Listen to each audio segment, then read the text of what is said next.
Unboxing ng Bujairami The Rock Intensely. The Rock Intensely, ang haba ng pangalan no? Eau de Parfum, 100 ml, ingredients, caution. Ang ganda ng kulay niya kasi nababasa yung nakasulat. Maliban dito, kung sino man yung gumawa ng font nila. Hindi ko alam kung bakit ganun. Napansin ko dun sa ibang sa ibang box ng Bujairami, medyo ganun din. Hindi contrast, ganun. May nakasulat na hindi mo mabasa kasi magkakulay sila nung sa likuran. Pero hindi naman ganun ka-importante yan. Yun, meron ding card nung... Oh. So, okay. So, may card na merong note breakdown. As usual, sa mga Bujairami. Ito yung... Pangalawa to sa na-open natin ngayon na hindi freshy. Based sa note breakdown. Haba ng pangalan no? The Rock Intensely. Ba't The Rock? May bato ka ba? Yung bote familiar na kasi may nabuksan na tayo kanina na ganito rin yung itsura. Pero iba lang yung color, yung gradient. Ito, plastic ba to? Oh, hard plastic lang. Mukhang bakal. 1, 2. Sa pangalawang spray may lumalabas na. Ay, parang hindi ito yung note breakdown dapat.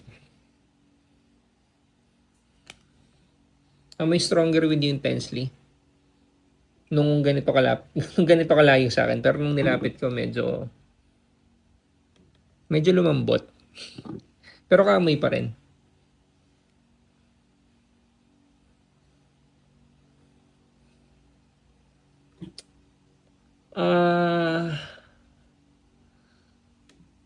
Yun yung scent DNA Stronger with you. Hindi naman stronger with you parfum.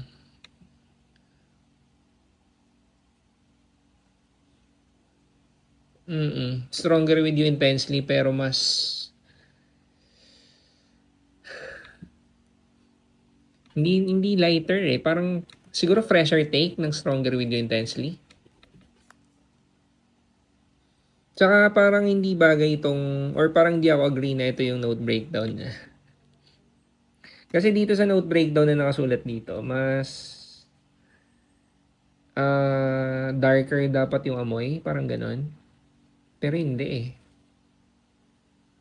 Parang may lumalaban na something fresh Kung yung stronger with you intensely, bagay talaga sa gabi or sa malamig. Siguro ito mas magiging forgiving tayo sa paggamit. Hindi ko isasuggest na gamitin sa mainit pero kung in comparison dun sa stronger with you intensely, baka mas kayang dalhin to sa hindi malamig na setting. Stronger with you intensely, bagay talaga sa malamig. Yun talaga Yung core na scent DNA na nakukuha ko kapag inaamoy ko siya, stronger with you intensely. Pero yun nga, fresher take.